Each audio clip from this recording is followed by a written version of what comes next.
Hey everyone, with the Eras Tour ending this weekend, I decided it'd be fun to do a ranking, my ranking of all of Taylor Swift's 11 albums. So, I got my list. Let's get into this.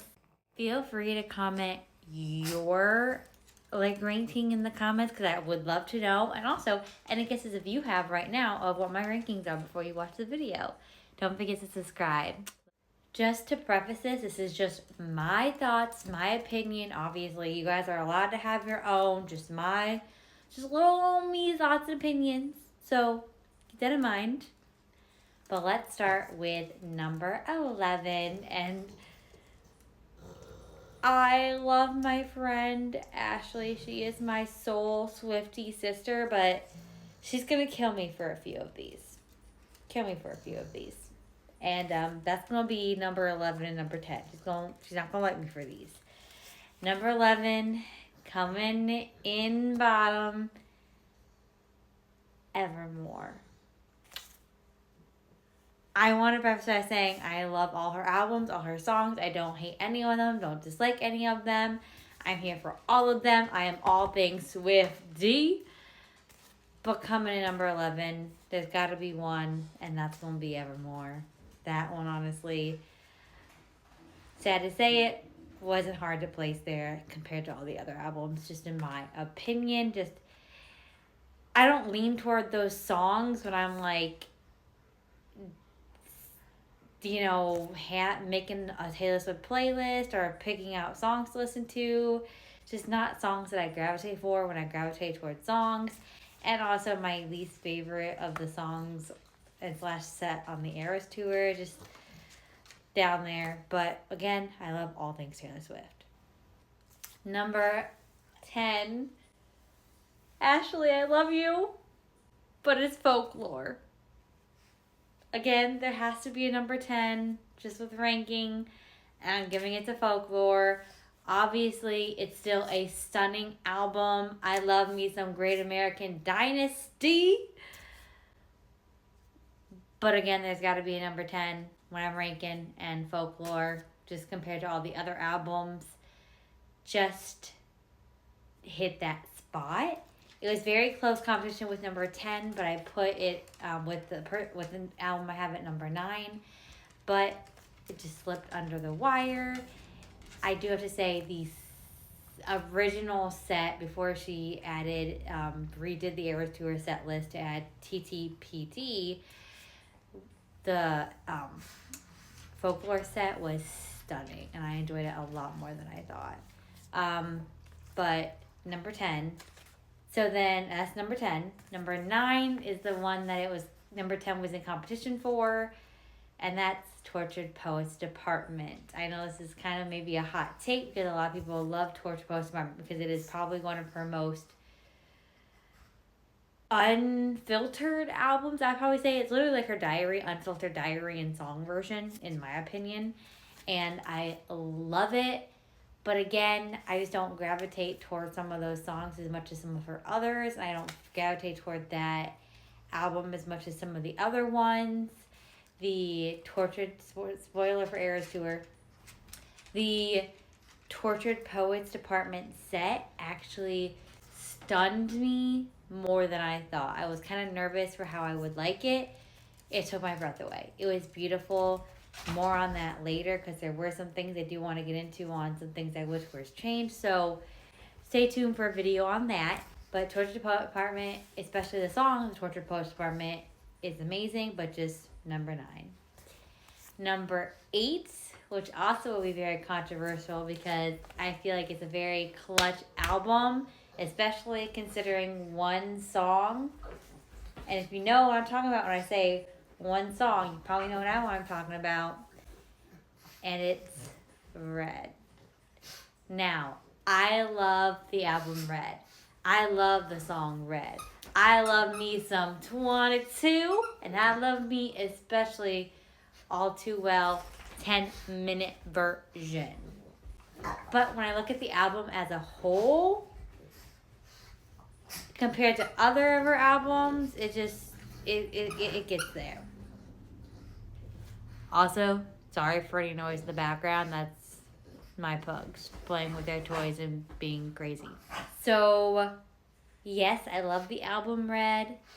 And it's just, like I said, compared to the other albums, it just falls in that number 8th place. But again, love it.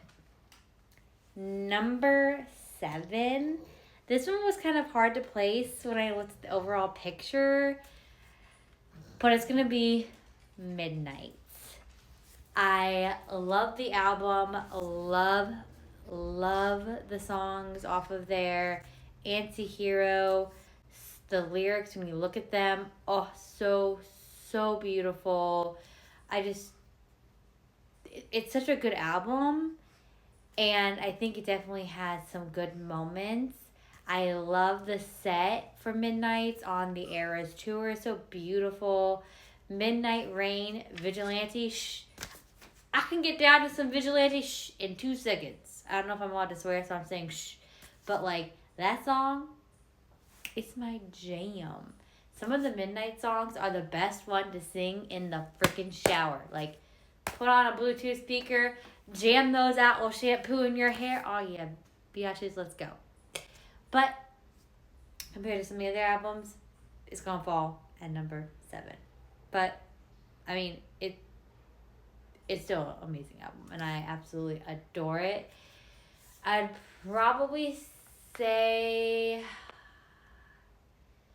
I mean, I think it's also because some of the songs were played so often at the work I used to work at for physical therapy that I just kind of, it got to the point where like that's all I heard every day, all day, were the same like 3 songs from Midnight's album all day, every day at work.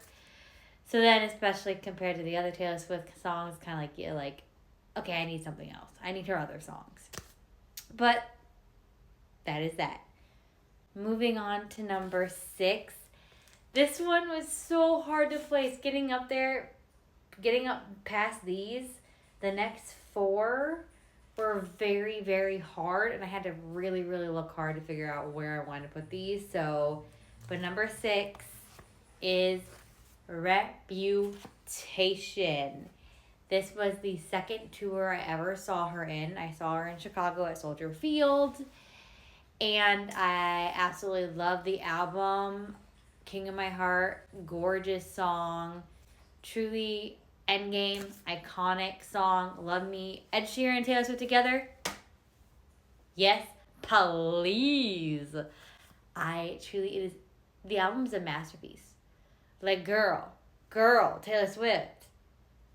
You, like, wrecked me when this album came out. Like, okay, I was listening to my car and I said, girl, you just stun. Like, the song This Is Why We Can't Have Nice Things, it's like she read my diary. Like, girl. I truly love Reputation, but compared to the 5 albums above it, it just had to fall in that place. I just truly love how iconic this album was for her, and how it was just her putting herself out there in such a vulnerable way, and it's beautiful. Number 5 is Lover. It is such a gorgeous album, stunning. I mean, I used Lover as my first dance with my husband at our wedding. I absolutely love it. Just compared to the other ones, it's in number 5. I mean, who doesn't love some Cruel Summer? And Miss Americana Heartbreak Prince.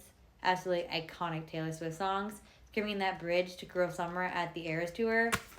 There's no other moment like it. It's such an incredible album. The top 4 they just get me. And so let's get into my top 4. Coming in at number 4 is actually the very first tour I ever saw her on. Wish it wasn't, because I wish I saw her on the other ones, but it is 1989. That album is absolutely stunning. I mean, style, that song. It is literally never going to go out of style. Never, ever. And her vault tracks from the album, incredible. incredible. I love the album. I mean, it's just classic pop album that is truly never going to go out of style. I love the variety from it. Like there's songs like This Love, but then also Bad Blood. Like it gets such a big variety, but it's just, oh, so iconic. I love it. Number 3 is going to be Taylor Swift, her debut album. It is truly, it just hits home. It is the first album I ever bought of hers. Our Song is the first song I ever heard from her. I will never forget those songs in that album. It always holds such a dear place in my heart. My dad would not let me buy it at first because he thought at that age, at that time, her music would be too inappropriate for me. So I rented the CD from the library so he could listen to it and okay it for me to buy and listen to. Because after hearing Our Song, he wasn't sure if she would be appropriate for me to listen to at the age of like 10, 11. I think it was 10, 11. Don't remember the exact age I was, but I was around that age. Because I was determined to listen to her. Yes, I was. Number 2 is going to be... This was really hard between number 2 and 1 for a while. I was really torn between what one would go and one would 2, but after my first Eras Tour experience, I knew in my heart what number 1 was. So number 2, drum roll. Speak Now. That album is absolutely gorgeous. There is no song I'm not obsessed with. Not obsessed with. I used to karaoke to that album all the time. Speak Now, Enchanted. I mean, there's just every single song of the album is just incredible. Haunted. I can't get enough of them. Long Live. The amount of times I karaoke to Long Live. My sister has those lyrics engraved in her brain only because of how much she heard me karaoke to it. I'm obsessed with the album, the hairstyle, the outfit, the cover art, the songs, music, lyrics, everything. Love it. And it was very close tie between, it was in very tight running for number 2. But number 1, pay attention, you know what one it is. Fearless. And of course, as you can see, my tattoo, Fearless, and her signature hand heart that she does during the song, Fearless. I actually got this fashion tattoo after the second Eras Tour with my best friend, Ashley. Love you, Swiftie sister. I started uncontrollably sobbing during Love Story the first time I went to the Eras Tour. And from that moment on, I knew Fearless was my top album or era from her. I karaoke to that album so much. The amount of times I watched the music video for You Belong With Me on a library computer when it first came out, I could be a billionaire how many times I watched that video. You Belong With Me, Love Story were definitely my top 2 obsessive songs from that album, and I will just forever hold that album so near and dear to my heart. And the number 1 tour of hers that I did not see that I wish I would have saw was her Journey to Fearless tour. Yes, Speak Now would have been amazing. I would have loved to see her at Red. I mean, all 3 of those tours I weren't able to go to, those have been iconic. Loverfest would have been iconic if it would have been able to happen. Thanks, COVID. But Fearless tour, I have the Journey to Fearless DVD, and I have watched it so many times. That era and album are just, I don't know why, just, for me, just hold a part in my heart. When that album came out and I first got it, and also got the karaoke version of it, I was going through some really intense bullying, and karaokeing to that music and listening to that album was such a safe space and my escape from the pain I was feeling. And I will never forget that. And so that is why Fearless is my #1 era / album from the one, the only Taylor Swift. Thank you all for watching. Again, please leave your ranking below. I would love to hear it. Don't forget to subscribe and like the video. Love you all.